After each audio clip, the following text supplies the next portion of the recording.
but a special day because it'll be broken up into two parts. We have some very, very special guests with us today that have come via Brother Tommy and Trish and their family. And let me just say what a wonderful family God brought us with Brother Tommy and Trish and their precious daughter and family, and just a heart for God, a leader, a strong man of God, one of those that will not back down. But he had a relationship with Pastor Saji John, and then his son Ben is here, and they pastor in India, and they are there building churches, reaching the lost. Through Brother Tommy, you as a church, Freedom Life Church, we helped to get total of 850 Bibles that are, there's 1,600 languages in India. I have a big enough problem with my one language.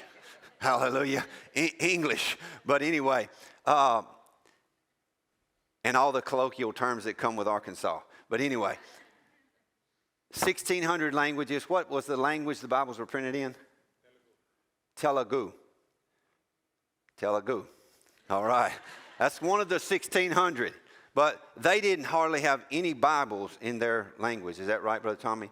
And so you guys, Freedom Life Church, part of your world missions giving went to help, the men's giving went to help get 850 Bibles printed in that language. And now they're in villages in India. And people are getting saved. And so I wanted to, Pastor Saji is going to come for 10 or 15 minutes and just introduce us to him and his ministry. Come on, brother, Pastor. Give him a hand clap. I love you. And then I'll come back. After he gets finished, we're going to give you an opportunity to sow a seed into their ministry in India, reaching souls. So be ready for that. And we'll do that in each service. So I love you. Thank you. Thank you, Pastor. Let me just share a little bit about how our ministry started. It was in June 2007, a local pastor brought two young girls, 9 and 7 years old, to our home and asked both me and my wife Cynthia if we would be willing to take care of these two girls.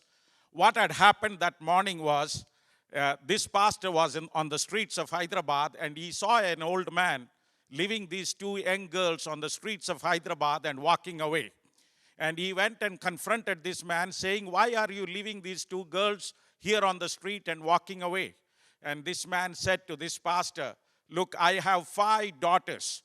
I cannot feed all of them. I cannot educate all of them. So I am leaving these two, the older ones here on the streets of Hyderabad so that at least they can beg and eat and survive." And then he said to this pastor, "If you want to take them, you can take them and take them to your church or wherever you want to take them. If not, I'm going to leave them here on the street and I'll have to go back to my village." So this pastor took these two girls and brought them to our home that morning and asked both me and Cynthia if we would be willing to take care of these two girls. The reason why he brought them to us is somewhere in one of the meetings in the city, he had heard that I and my wife Cynthia have a heart for children. The reason behind that is I was educated by Swedish missionaries. Missionaries from Sweden had come to our village. They had planted a church. They led my mother to the Lord. And they took 16 children from that village, took us to a city and gave us education.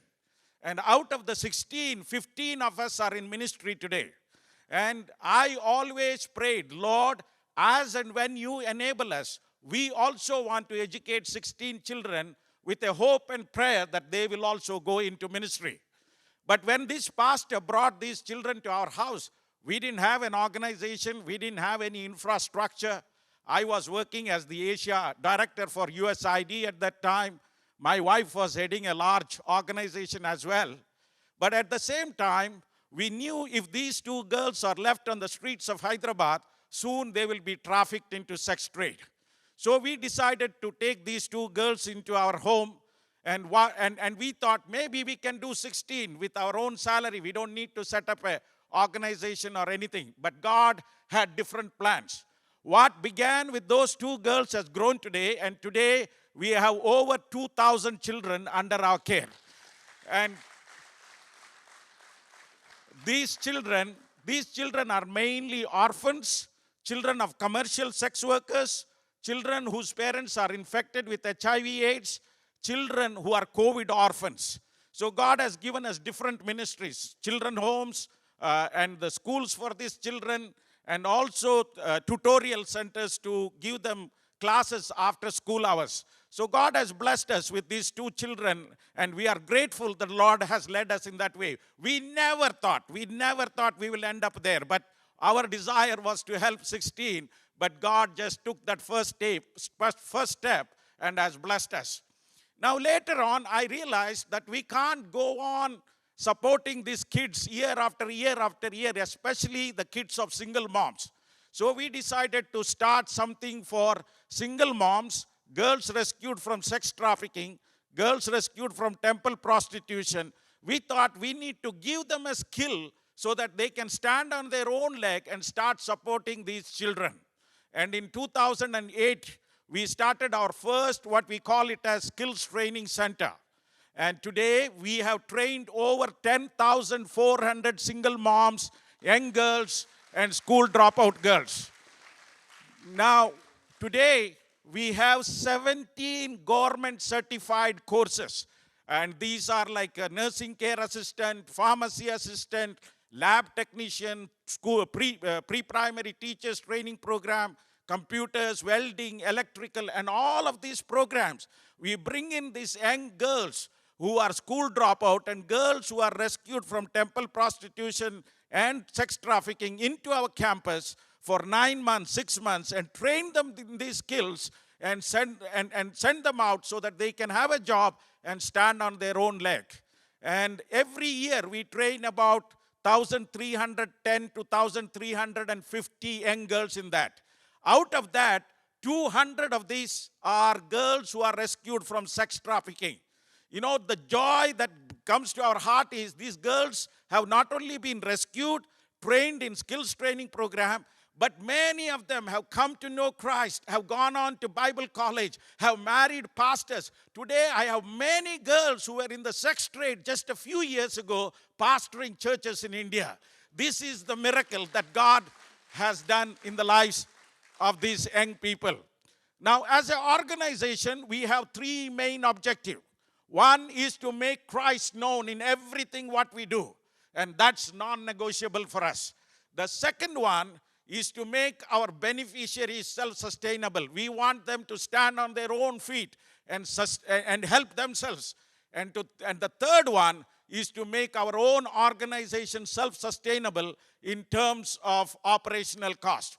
So we have ministry to the children, we have ministry to the young girls, and the third main ministry that God gave us was one day I was sitting in the office. A young man walked into my office who was from a high priest, a high caste Hindu background, priestly background. He had done his master's degree and he had recently come to know Christ, and he wanted to share the love of Christ with his community. And his family told him, look, if you are going to share about Christ, you need to leave the home. If you don't share about Christ, then you can inherit the property. They were from a very rich family. But this young man decided that he will walk away from his home because he wanted to share the love of Christ. And he came to our city, Hyderabad. He went to many Bible colleges and he said to them, I want to study the Bible.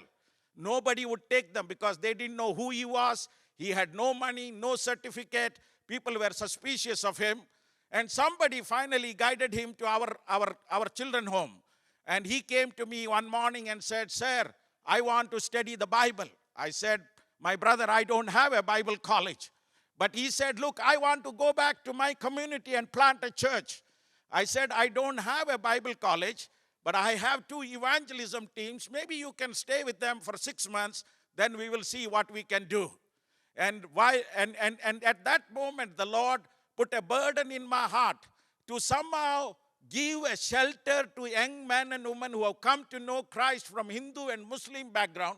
And if they are kicked out of their home, the first year is the most difficult one. The families don't accept them. The churches don't accept them. They don't know where to go. I thought at least I can give them a shelter for 1 year. So in the first year, we had 12 young men and women who had come to know Christ from Hindu and Muslim background. And we did that as a tithe from one of our garment factories. And Now we are training about 48 to 50 young men and women every year who come to know Christ from a Hindu and Muslim background. They come to our campus, get trained as church planters. We also train them as electrician, welders, or nursing care assistant, or pharmacy assistant. So after their training, they go back to their village, not as a church planter, not as a pastor.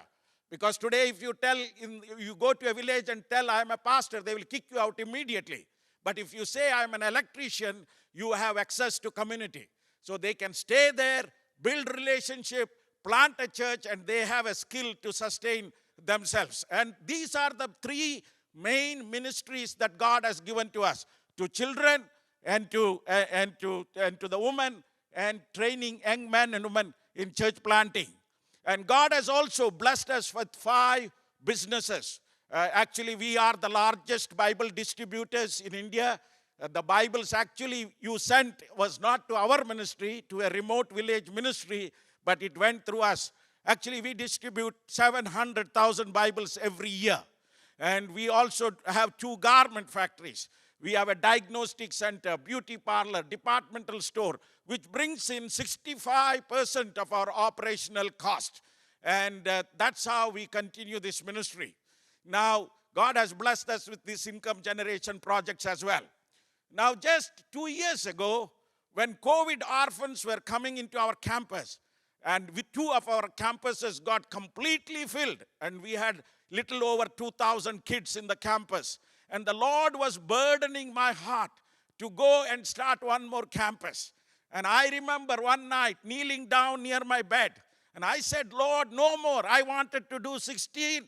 I'm already doing 2,000 children. I don't want to do one more campus.